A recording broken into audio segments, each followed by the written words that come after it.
আসসালামু আলাইকুম। সবাইকে লার্নিং কেয়ার কোচিং সেন্টারের পক্ষ থেকে স্বাগতম। ভিডিও থাম্বনেল দেখে হয়তো বুঝতে পারছেন আজকের ক্লাসটা ঠিক কতটুকু গুরুত্বপূর্ণ।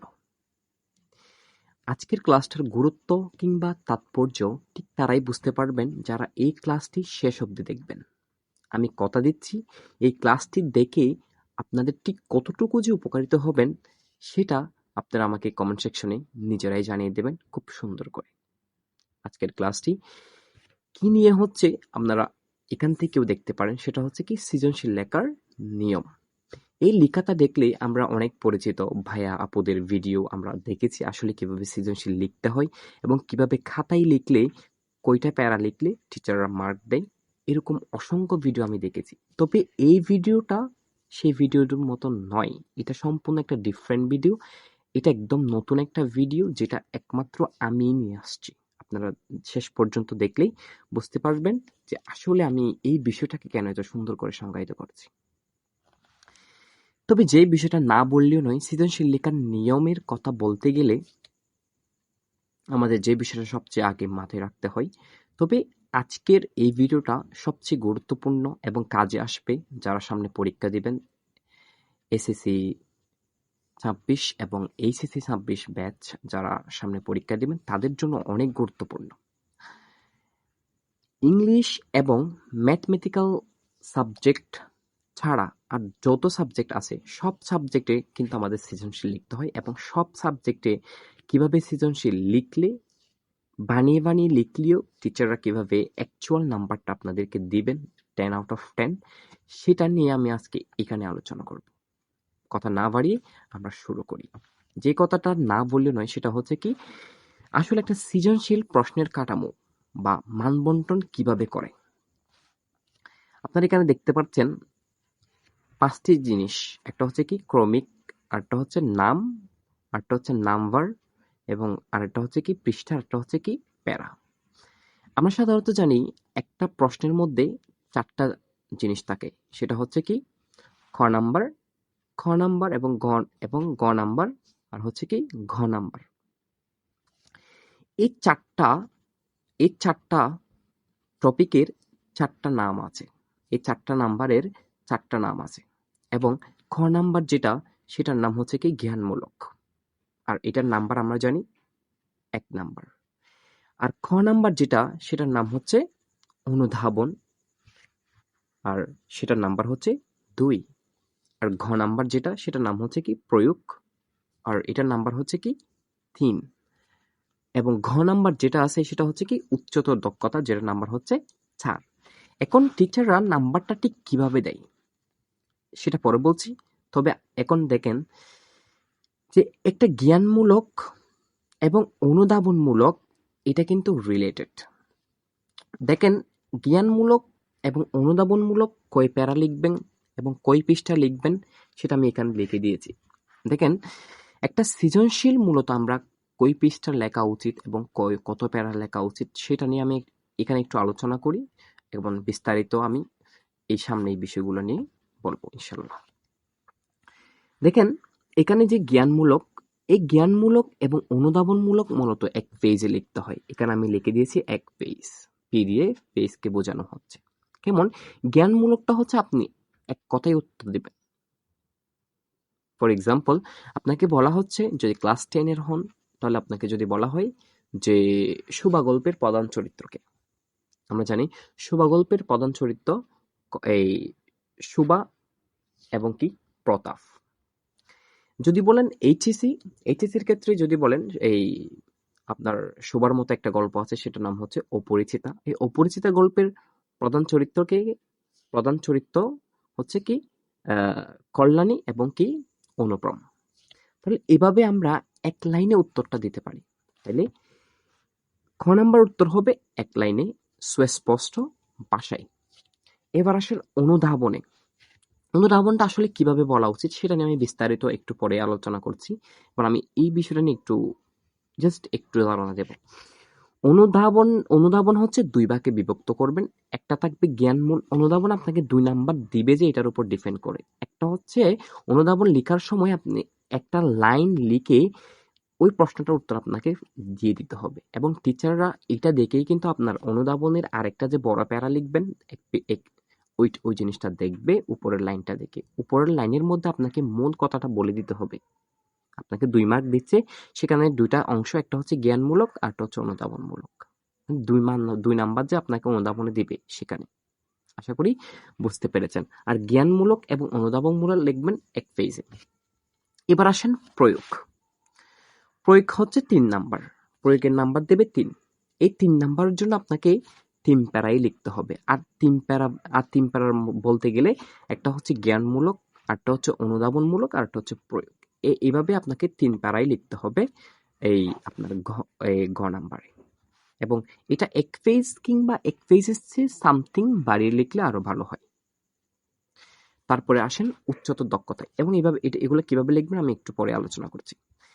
তারপরে আসেন উচ্চতর দক্ষতায়। উচ্চতর দক্ষতায়ও আপনার 4 নাম্বারের জন্য 4টা প্যারা লিখতে হবে, প্যারা আকারেই লিখতে হবে সুন্দর করে। আর 4টা প্যারা কিভাবে লিখবেন, একটা হচ্ছে জ্ঞানমূলক, আর একটা হচ্ছে অনুধাবন, আর একটা হচ্ছে প্রয়োগ, আর একটা হচ্ছে কি উচ্চতর দক্ষতা। এভাবে লিখবেন। আর এটা সর্বোচ্চ আপনার 1.5 পেজ লিখতে হবে বা 1.5 পেজ এরকম লিখলে হবে। এবং লাস্টে যখন সময় থাকবে না তখন আপনার এই ঘ নাম্বার 1 পেজ এবং ঘ নাম্বার 1 পেজ লিখলে কোনো সমস্যা হবে না। এখন এই বিষয়গুলো নিয়ে আমরা জানি, তারপরে যেহেতু সৃজনশীল লেখার নিয়ম বিষয়টা উল্লেখ করেছি, যার কারণে এই মানমন্ডনটা আমি একটু বলে দিলাম। এখন আসেন সবচাইতে স্পেশাল যে জিনিসটা, যার জন্য বললাম এটা সবচেয়ে আলাদা একটা ক্লাস, যে ক্লাসটা এখন পর্যন্ত আমি কোথাও বা কেউ দিয়েছে এমন দেখিনি, সেই জিনিসটার মধ্যে চলে আসি। এখন দেখেন সৃজনশীলে ব্যবহৃত গুরুত্বপূর্ণ শব্দসমূহ। এটা আমি আসলে কেন বললাম, দেখেন আমরা যখন একটা সৃজনশীল লিখি তখন সবচাইতে গুরুত্বপূর্ণ যেই বিষয়টা সেটা হচ্ছে শব্দচয়ন। যাদের শব্দচয়ন যত স্ট্রং তারা সৃজনশীল তত স্মার্টলি লিখতে পারে।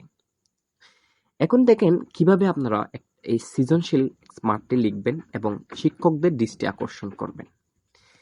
এখানে আমি লিখেছি উদ্দীপকের অংশে ব্যবহৃত শব্দ। আমরা যখন একটা সৃজনশীল লিখি, একটা সৃজনশীলে ক, খ, গ, ঘ এই 4টা অংশ লেখার সময় আমরা এই যে উদ্দীপকে উল্লেখিত এবং এই যে আরেকটা আছে বর্ণিত, উল্লেখিত আছে, উদ্দীপকে বর্ণিত আছে, এই কথাটা ঠিক কতবার ইউজ করি? সর্বোচ্চ একটা সৃজনশীলে আমাদের সৃজনশীল লিখতে হয় 7টা। এই 7টা সৃজনশীলে আমরা সর্বোচ্চ ইউজ করি হচ্ছে, একদম কম ইউজ করলেও 5 বার আমাদের ব্যবহার করতে হয়, একদম কম হলেও। তাহলে এখন দেখেন একটা সৃজনশীলে যদি আমাদের 5 বার করে যদি এই উদ্দীপকে উল্লেখিত কিংবা বর্ণিত এই শব্দগুলো আমরা সবচেয়ে বেশি ইউজ করি, এগুলো ব্যবহার করি, তাহলে 7টা সৃজনশীলে কয়বার হয়? 5 6 30, আর ওখানে আছে 5, প্রায় 35 বার। এখন একটা টিচার যখন প্রত্যেক জনের খাতার মধ্যে উদ্দীপকে উল্লেখিত, উদ্দীপকে বর্ণিত এই জিনিসটা দেখে, এটা সচরাচর সবাই দেয়, আমি নিজেও দিতাম। সচরাচর যখন এই ওয়ার্ডগুলো সচরাচর যখন টিচার দেখে, এই ওয়ার্ডগুলো দেখে দেখে টিচাররা অভ্যস্ত, যেখানে ডিফারেন্ট কোনো কিছু টিচাররা খুঁজে পায় না, যার জন্য এই ব্রেনটা একদম সবার মতো করে আপনাকেও মূল্যায়ন করবে। যদি আপনি এই যে এখানে যে শব্দগুলো আমি এখানে লিখেছি পর্যায়ক্রমে একটা ভ্যালেন্সি বজায় রেখে যদি এই শব্দগুলো ব্যবহার করেন, তাহলে টিচাররা আপনাকে ডিফারেন্ট ওয়েতে দেখবে এবং আপনার কাজ হচ্ছে ফার্স্টে টিচারের মাইন্ডটাকে আপনার জন্য একটা পজিটিভ মাইন্ডসেট তৈরি করা, সেটাই হচ্ছে আপনার মূল লক্ষ্য। এখন দেখেন এখানে দেখেন উদ্দীপকের অংশে ব্যবহৃত শব্দগুলো হচ্ছে, আমরা উদ্দীপকে উল্লেখিত এবং বর্ণিত শব্দগুলো ইউজ করব, তবে একটা ব্যালেন্স ব্যবহার করে। আমরা ফার্স্টে উদ্দীপকে উল্লেখিত এবং বর্ণিত এই শব্দটা ব্যবহার না করিও আমরা আরো সুন্দরভাবে ব্যবহার করতে পারি। এগুলো ব্যবহার করবেন মাঝখানে কিংবা অন্য কোনো সৃজনশীলে। 7টা সৃজনশীল লিখতে হয়, এই যে শব্দগুলো আছে এগুলো সবগুলো আপনারা ইউজ করবেন। তাহলে টিচাররা একটা শব্দকে ভিন্ন ভিন্ন ওয়েতে একটা সৃজনশীলকে দেখা শুরু করবে এবং আপনাকে 10/10 দিতে শিক্ষকরা বাধ্য। ভিডিওটা শেষ পর্যন্ত দেখলেই বুঝতে পারবেন যে আসলে এখানে মূল টুইস্টটা কি রয়েছে। দেখেন উদ্দীপকে উল্লেখিত এই কথাটা আমরা বলি। দেখেন, উদ্দীপকে উপস্থাপিত এটাও বলতে পারি, উদ্দীপকে প্রদত্ত এটাও বলতে পারি, উদ্দীপকে আলোচিত এটাও বলতে পারি, উদ্দীপকে নির্দেশিত এটাও বলতে পারি, উদ্দীপকে বিবৃত এটাও বলতে পারি, আবার উদ্দীপকে উদ্ধৃত এটাও বলতে পারি। তাহলে এই শব্দগুলো আমরা বিভিন্ন অ্যাঙ্গেলে বিভিন্ন সাইডে আমরা কি করতে পারি, ব্যবহার করতে পারি। এবং কোথায় কিভাবে ব্যবহার করবেন সেটা আমি দেখিয়ে দেব। আজকে এই বিষয়গুলো নিয়ে আলোচনা করি, সেটা আমি শেষে বলছি কিভাবে কি করবেন। এই ভিডিওর শেষ পর্যায়ে আমি এটা বলে দেব। এখন এই শব্দগুলা গেল। আরেকটা জিনিস দেখেন, উত্তরের মধ্যে বিশ্লেষণমূলক শব্দ। উত্তরের মধ্যে যখন আমরা বিশ্লেষণ করতে যাই যে এই এই বিষয়টা এই বিষয়টা পরে বোঝা যায় যে এই বিষয়টা আলোচনা করে দেখা যায় যে আমরা এই জিনিসটা খুঁজে পেয়েছি, এরকম যখন আমরা উত্তরের মধ্যে বিশ্লেষণমূলক শব্দ ব্যবহার করি, তখন এখানে সবচেয়ে গুরুত্বপূর্ণ আমরা যে শব্দটা ব্যবহার করি সেটা হচ্ছে কি বিশ্লেষণে বোঝা যায়, কিংবা আলোচনা দেখা যায়, কিংবা যুক্তিগুলো পর্যালোচনা করলে বোঝা যায়, এই শব্দগুলো আমরা ব্যবহার করি। তবে এখানে আরো কিছু আমরা শব্দ যোগ করতে পারি যেটা আমাদের সৃজনশীলকে আরো একটু বেশি প্রাঞ্জল করবে এবং আরো একটু বেশি স্মার্টলি টিচারদের চোখে হাইলাইট করবে। সেটা হচ্ছে আমরা উত্তরের মধ্যে এটা বলতে পারি যে কি পর্যালোচনা দেখা যায়, উত্তরে পর্যালোচনা দেখা যায়, বা বিশ্লেষণে বোঝা যায়, বা তা থেকে আমরা স্পষ্ট হই যে এই বিষয়টা এইভাবে সংঘটিত হয়েছে, আমরা এভাবে বলতে পারি। যেমন এই তা হতে আমরা অনুমান করা যায় বা গবেষণা করে দেখা যায়, এই বিষয়টি গবেষণা করে দেখা যায়। তাহলে 7টা সৃজনশীলে আমরা এই যে শব্দগুলো আমরা এরকম স্টেজে ইউজ করব, এবং কিভাবে ইউজ করবেন আমি এই বিষয়টাও সম্পূর্ণ দেখিয়ে দেব। আশা করি বুঝাতে পেরেছি। ভিডিওটা লম্বা হয়ে যাচ্ছে, যার কারণে আমি একটু তাড়াতাড়ি শেষ করতে চাচ্ছি। এখন আসেন দেখেন, আর কিছু শব্দ হচ্ছে কারণ ফল বোঝাতে ব্যবহৃত শব্দ। আমরা যখন বোঝা চাই এর কারণে এই জিনিসটা হয়েছে, এর ফলে এই জিনিসটা হয়েছে, আমরা কারণ এবং ফলে এটা আমরা সবচেয়ে বেশি ব্যবহার করি। যদি আমরা বানিয়ে লিখি তাহলে আমাদের কিছু স্ট্র্যাটেজি ফলো করতে হবে যেন টিচাররা আমাদেরকে বুঝতে না পারে যে আসলে আমরা বানিয়ে লিখেছি, কিন্তু আসলেই তো আমরা নিজেরাই জানি আমরা বানিয়ে লিখেছি। এটা না বোঝার জন্য আমাদের মূলত এই শব্দগুলা ব্যবহার করতে হচ্ছে। যেমন দেখেন, কারণ আমার ফল বোঝাতে কারণ, ফলে, এই জন্য, তাই বোঝা যায়। বা আমরা যদি বলি এর কারণ, এর ফলে বোঝা যায় যে, এটা না বলে যখন আমরা এটা বলবো এর পরিপ্রেক্ষিতে বা এর পরিণতিতে কিংবা এর পরিপ্রেক্ষিতে বোঝা যায় যে সুবা এবং প্রতাপের মধ্যে এই জিনিসটি কি রয়েছে, সামঞ্জস্য রয়েছে। আমি জাস্ট একটা উদাহরণ দিলাম। এবং দেখেন এর ফলশ্রুতিতে, এর মাধ্যমে তাই স্পষ্টই বলা যায়, এই জন্যই বা এর ফলে সৃষ্টি হয়। এই শব্দগুলো আমরা একটা ব্যালেন্স করে সব সৃজনশীলের মধ্যে ব্যবহার করব। এখন আপনারা বলতে পারেন কি এই শব্দগুলোকে আমার মুখস্থ করব? নো, আমি কখনো কাউকে মুখস্থ করতে বলি না। এই শব্দগুলো যখন আপনারা প্র্যাকটিস করে যখন আপনারা ব্যবহার করবে সৃজনশীলের মধ্যে প্রত্যেকটা স্টেজে, তাহলে আপনারা নিজেরাই মাথা অটোমেটিকলি কি হয়ে যাবে, ব্রেনে সেট হয়ে যাবে। এখন আপনি যখন মেন পরীক্ষা এটা লিখতে যাবেন তখন আপনার ব্রেন আপনাকে অটোমেটিক্যালি একটা সিগন্যাল দিবে যে হ্যাঁ আসলে আপনি এই জায়গাতে এই শব্দটি বসাবেন। আশা করি বুঝাতে পেরেছি। এবং দেখেন উপসংখ্যা অথবা শেষ অংশে ব্যবহারের শব্দ। আমরা যখন শেষে যখন একদম গল্পটাকে বলি যে সর্বোপরি আমরা বলতে পারি, সংক্ষেপে বলা যায়, আমরা এই জিনিসটি সবচেয়ে বেশি ব্যবহার করি। বা সবশেষে এটাই বলা যায় যে কি এই জিনিসটার সাথে এই জিনিসটা এরকম করে মিল রয়েছে, যেটা সাধারণত বাংলা প্রথম পত্রের সময় হয় আর কি। এখন দেখেন এখানে আমরা আরো কিছু শব্দ ব্যবহার করতে পারি, সেটা হচ্ছে কি সর্বোপরি বা সংক্ষেপে বলা যায়, পরিশেষে বা নিঃসন্দেহে বলা যায়, বা সার্বিক বিবেচনায় বা উপযুক্ত আলোচনা থেকে বলা যায় যে, আবার এটাও বলতে পারি যে সারমর্ম, মানে এই গল্পের সারমর্ম হলো বা এই উদ্দীপকের সারমর্ম হলো, বা সবশেষে এটাই বলা যায় যে, বা সব মিলিয়ে এটাই বলা যায় যে, আমরা এটাও বলতে পারি পরিসংখ্যানে এটাই বলা যায় যে। দেখেন এই শব্দগুলা আসলে ঠিক কতটা গুরুত্বপূর্ণ ভিন্ন ভিন্ন স্টেজের জন্য, যারা এর মর্ম বুঝবেন তারা আসলে আমাকে ভালো একটা কমেন্টস করে জানিয়ে দিবেন যে আসলে এই শব্দগুলা কতটা গুরুত্বপূর্ণ এবং এই বিষয় নিয়ে আগে কেউ ভিডিও দিয়েছে কিনা, হয়তো দিতে পারে, বাট আমি কখনো দেখি নাই আর কি। এবং দেখেন, এতটুকুই হচ্ছে আমাদের শেষ। যখন আমরা বানিয়ে লিখব, তখন আমি যে বলেছিলাম আমাদের যাদের সাহিত্যিক শব্দ যত বেশি স্ট্রং, তারা বাংলায় কিংবা বিভিন্ন সৃজনশীলে তারা তত বেশি নাম্বার পায় এবং 10/10 পায়। সেটা হচ্ছে কি, আমি এখানে কিছু সাহিত্যিক শব্দ সৃজনশীলে ব্যবহার করার মতো দিয়ে দিচ্ছি। আপনারা এটা দেখেই হয়তো বুঝতে পারবেন যে আসলে কিভাবে আমরা ব্যবহার করব। দেখেন আমি এখানে একটা এই সাইডে যেগুলো আছে সেগুলো হচ্ছে আপনার সমার্থক শব্দ, এগুলো হচ্ছে আমরা সাধারণত যেই শব্দগুলো ব্যবহার করি সেই শব্দগুলো। দেখেন, পরিশীলিত। এই পরিশীলিত মানে হচ্ছে কি, শুদ্ধ বা পরিমার্জিত। পরিশীলিত, শুদ্ধ বা পরিমার্জিত, এগুলো হচ্ছে সৃজনশীলের মধ্যে আপনারা ব্যবহার করবেন। এখন দেখেন প্রাঞ্জল, আমি কিছুক্ষণ আগে এই শব্দটা ব্যবহার করেছি। প্রাঞ্জল মানে হচ্ছে কি স্পষ্ট বা সাবলীল, বিষয়টা খুবই প্রাঞ্জল দেখাচ্ছে। দেখেন এই কথাটা কতটা সুন্দর এবং নমনীয়তা ফুটে উঠেছেন। এবং দেখেন মননশীল, এই মননশীলকে আরেকটা আরো কয়েকভাবে আমরা বলতে পারি, সেটা হচ্ছে গভীর চিন্তাশীল বা যুক্তিবোধ সম্পন্ন। এই শব্দগুলা আপনারা মনে রাখবেন। এবং হচ্ছে কি সুদূর প্রসারী মানে হচ্ছে কি দীর্ঘমেয়াদী বা বিস্তৃত প্রাসঙ্গিক বা গভীর প্রভাববাহী। তারপরে দেখেন তাৎপর্যপূর্ণ, যেটা আমরা বলি গুরুত্বপূর্ণ বা মূল্যবান বা অর্থবহ। এই শব্দগুলো যখন আমাদের মাথায় থাকবে, আমাদের মাইন্ডসেটের মধ্যে থাকবে, তখন আমরা সৃজনশীলের মধ্যে এই শব্দগুলো যখন আমরা ইউজ করব, তখন এগুলো একটু হাইলাইট হবে। কাদের চোখে?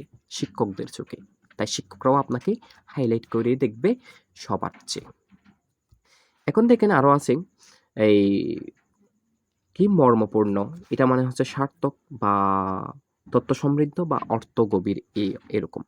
এবার হচ্ছে হৃদয়স্পর্শী হৃদয়স্পর্শী মানে হচ্ছে কি আবেগগণ বা মন ছুঁয়ে যাওয়ার মতো বা মনোমুগ্ধকর।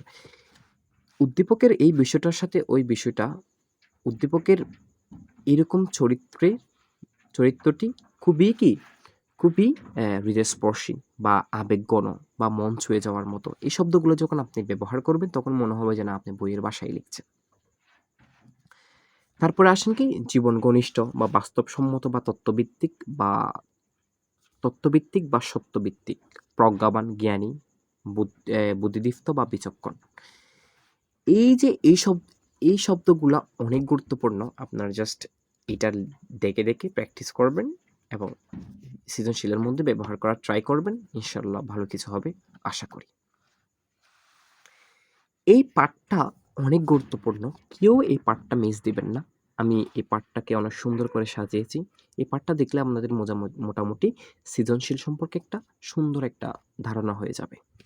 দেখেন, সৃজনশীলের প্রশ্নের ধরন, আসলে একটা সৃজনশীল কিভাবে আসে। দেখেন, খ নাম্বারে জ্ঞানমূলকটা কিভাবে আসে। এখানে গল্প, প্রবন্ধন, উদ্দীপক থেকে সরাসরি তথ্য লিখতে হয়। যেমন সংজ্ঞা, পরিচয়, নাম, সরল তথ্য বা শব্দ অর্থ সরাসরি আসবে। একটা উদাহরণ থেকে আমরা বলি যে গল্পে রাশেদ কাকে সাহায্য করেছিল, এটা যে কোনো একটা উদাহরণ। এক কথায় উত্তর দিতে হবে আপনাকে, গল্পে রাশেদ এক বৃদ্ধ লোককে কি করেছিল? সাহায্য করেছিল। দেখেন, আমি কিন্তু খুব স্মার্টলি এক কথায় উত্তর দিয়েছি এবং এভাবেই আসবে। জ্ঞানমূলকটা আপনাকে এভাবেই উত্তর দিতে হবে, ঠিক আছে? আমি এটাও চাইলে এটাকে লিখতে পারতাম, বৃদ্ধ লোককে সাহায্য করেছিল, এটা দিলে উত্তর হচ্ছে।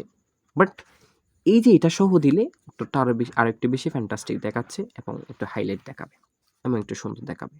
ওকে, ফাইন। আশা করি আমি জ্ঞানমূলকটা বুঝতে পেরেছি। আর জ্ঞানমূলকটা আসে সবসময় সংজ্ঞা, পরিচয়, নাম, সরল তথ্য, পদার্থ এবং শব্দ অর্থ থেকে। এবার দেখেন খ নাম্বারে যেটা আসে সেটা হচ্ছে আপনার অনুধাবনমূলক। এই অনুধাবনমূলকটা আসলে কি, কোথায় থেকে আসে? এখানে গল্পটি বুঝে নিজের ভাষায় ব্যাখ্যা দেবে। যেমন কেন ঘটেছে, কি বোঝা যায়, বা গল্পের বার্তা, বা কোনো একটি, আপনাকে যদি কবিতা হয়, কোনো একটি কবিতার চরণ দিয়ে বলবে যে কি এই কবিতাটা বুঝিয়ে লেখো। ফর এক্সাম্পল, আমি যদি বলি এই বিদ্রোহী একটা কবিতার যদি আমি নাম বলি যে শির নেহারি আমারই নত শির ওই শিকড় হিমাদ্রি, কথাটি দ্বারা কি বুঝিয়েছেন, এমন করে প্রশ্ন করবেন। আবার যে কোনো একটা ঘটনা দিবে, ওই ঘটনা যে কোনো একটা ব্যক্তির কি দিবে, সংলাপ দিবে। এই সংলাপ দিয়ে বলবে যে কি এই কথাটা কি বুঝিয়েছে।